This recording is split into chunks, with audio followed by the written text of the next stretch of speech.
Hello my fellow Kenyans, welcome to yet another video of Vision Total Football Kenya. My name is Kakonga, the coach and the pioneer of Vision Total Football Kenya. Wakenya wenzangu, today my video is going to be a little bit different from the usual because I want to talk about standard gauge railway Wakenya wenzangu. And I'm going to start by telling you this. Manchester United could build Kenyan standard gauge railway. Imagine that, a football club in UK, Manchester United, could actually build the standard gauge railway. And this is why I made a post on my Twitter and I said, Manchester United 1 year income is 70 billion Kenya shilling. So therefore, Wakenya wenzangu, if Manchester United saved for 5 years, 70 billion times 5 is 350 billion Kenya shilling. That is enough to build standard gauge railway. So Wakenya wenzangu, Manchester United 5 years of saving, they can build standard gauge railway in Kenya without any single debt from China, Wakenya wenzangu. Therefore, that is Manchester United, 70 billion a year they make.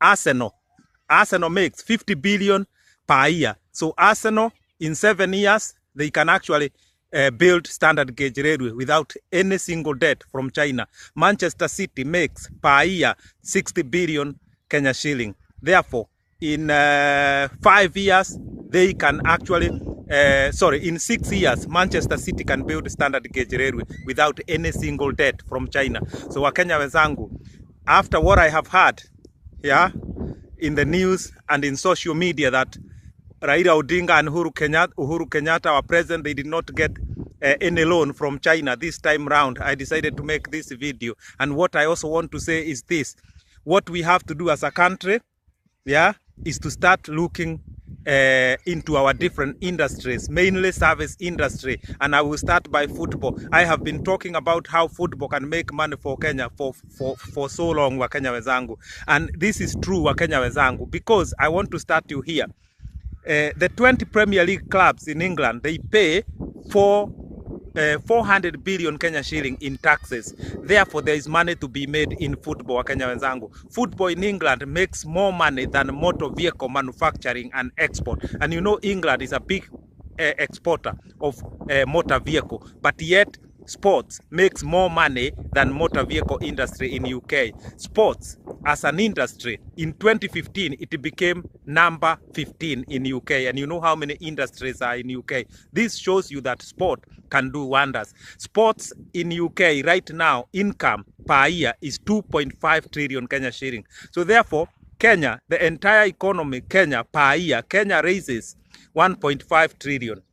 Yet in UK, one industry alone, sports, can raise 2.5 trillion. Kenya is all the industries together.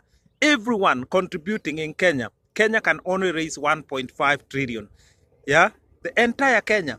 But sports alone in UK can generate 2.5 trillion. So it shows you, Wakenya wenzangu, economic patterns have changed. When we keep talking about farming, telling our youth to go and farm, do this in agriculture, there is no truth in that. Economic patterns have changed, Wakenya wenzangu. I said before, Spain built their economy based on tourism and electricity, making sure every place, everybody in the country has electricity. Paka mtu anaishi huko forest. That's what they did in the 80s and in the 70s. Now Spanish economy, electricity, domestic consumption of electricity. So therefore we've got to start looking into our industry that will not require so much investment. Sports is one of them. Tourism is another one. Electricity is another one. There are so many opportunities in Kenya.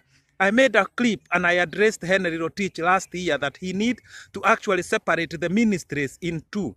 Ministries that makes money or that should be making money, like sports, tourism, agriculture, industrialization, all these ministry. And then the other side, ministries that are consumption ministry, like education, health. And the reason for doing that is because we need to make sure ministries that are supposed to be making money are actually bringing the correct amount of money in the country so that our country can progress. So therefore, those ministries, according to me, if I was in Henry Rotich's position, I would tell those ministries, the income ministry, to give me a blueprint yeah, to give me projection how they are going to increase the revenue that industry makes per year. Transport is another one. We could make so much money, Wakenya wenzangu. So I want to say, going forward, we do not need debt from China. What we need is to make sure we reinvent our industries, and mainly the service industries, because service industry will not require a lot of investment. Imagine how little we would need to invest in our sports industry, and we would get a huge return, because we already have the human capital, the youth in Kenya. So if we invest properly in sports, we are going to get all these returns, 70 billion, 300 billion. We are looking in China, Wakenya wenzangu. So for me, it is our industries we need to deal with. I want to give you another example. India, few years ago, they learned that they want to concentrate on technology, yeah, ICT. Now India is the biggest exporter, yeah, human exporter, exporting knowledge. People leaving India, going to other countries to work in the computer and technology industries. Yeah, here in England, they run every company. You go around the world, a lot of people working in the ICT industry, they are all from India. So India zone marked that, and they trained their people. Everyone in India can do anything with computers, Wakenya wenzangu, yeah, technology. That's where India focused in. Now the economy of India is giant, is huge, and it's mainly based on the ICT, Wakenya wenzangu, technology. And a lot of companies now from Europe, they are relocating in India so that they have at least an office there, because they can get a bit, rent is easier, human capital there is easier, people who know what to do when it comes to technology. So India is big in that, yeah. They are importing, they are exporting human capital, Wakenya wenzangu, all over the place. So in Kenya, we have to go the same way. We zone areas, industries that can help our country instead of borrowing, Wakenya wenzangu. This is where we need to go. Imagine if the money that is for standard gauge railway was used to generate more power, so that every single family in Kenya is consuming power. The little tax they are going to pay to the government because of consuming power, it will bring much more money than standard gauge railway, because the railway will only take few people a year, but the entire Kenya people would be consuming electricity. So we are looking at a mass market, but this market need to be within us, within Kenya, so that we can generate. Our economy will propel, our economy will grow so fast if we try doing what I'm saying about zoning the ministries, and the ministries must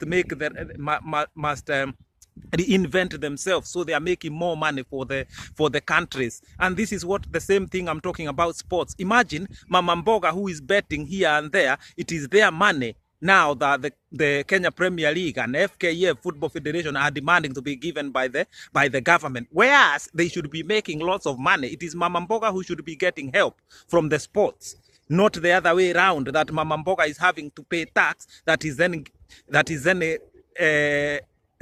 used by the federation and the clubs to pay players. Clubs should be making a lot of money. So we need to start thinking which ministry should be making money and how much money. This is the only way we are going to help our Kenyans, our youths. Our youths need money in their pocket. They don't want the stories, Wakenya wenzangu. So how do we get there? It's basically by addressing our industries and zoning, yeah, zoning in, yeah, in the industries that are not going to cost the government so much to implement. So Henry Rotich, I have done a few videos in regard to football and other industries.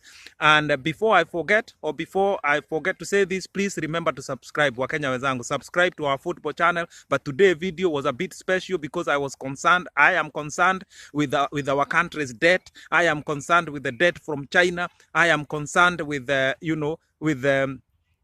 how long it is going to take Kenya to pay this debt. So going forward, although this channel is about football, it is also, I am a concerned Kenyan, Wakenya wenzangu, but I also need to see our people eating well. I want to see our people getting the right treatment when they get ill, right? The correct education. I want to see this happening. So when an issue like this concerns me, although this channel is about football, there is more to life than football. So sometime now and then I'll address different issues that are affecting my brothers and sisters. So Wakenya wenzangu, remember to subscribe to this channel. One last thing before I go.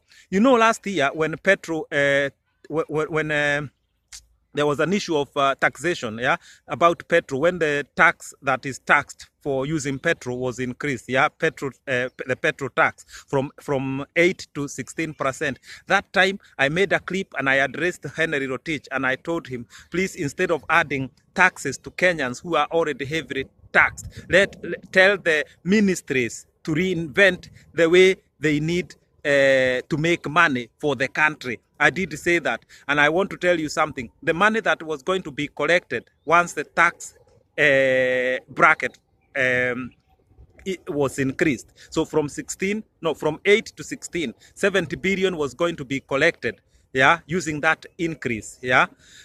Now, that is the same money, 70 billion, I'm saying Manchester United can make per year. So instead of increasing the entire Kenya taxes, that amount is the same amount Manchester United is making per year. So Manchester United could give Kenya 70 billion and there is no tax that is going to be increased. But I'm not saying they will do that. I'm trying to get you, Mkenya mwenzangu, to see what I'm talking about, that our industries can bring so much money. Wherever we see a challenge in Kenya, I can tell you there is an investment opportunity. So the challenges we face, in fact, if you turn them around, they are actually opportunities, yeah, to make money for our country. So Wakenya wenzangu, once again, remember to subscribe. And don't forget, in July, we are going to do a walk, yeah, that is called Walk for Football. That is the walk that we are going together as Kenyans to unite and make this walk so that we can go to the State House and deliver the football vision to our president, so that the issues of bad football in the country can end. And the government is going to use Vision Total Football Kenya and implement it in the country so that our football can start generating money and jobs for our country. And once again, I want to say this. My point is not to become the president of Kenya Football Federation. My point is to help Kenya develop the correct system for our football. So whoever will become the president, or Nick Mwendwa will be voted in again, that's not my issue. My issue is to facilitate change so that Kenya can usher in a new era for football. Wakenya wenzangu, thank you for listening to me. And don't forget, leave me a comment, like my video, subscribe, yeah, so that we can continue conversating and having discussions that are going to help our country, my country, and your country. I leave you in peace. I'm gone.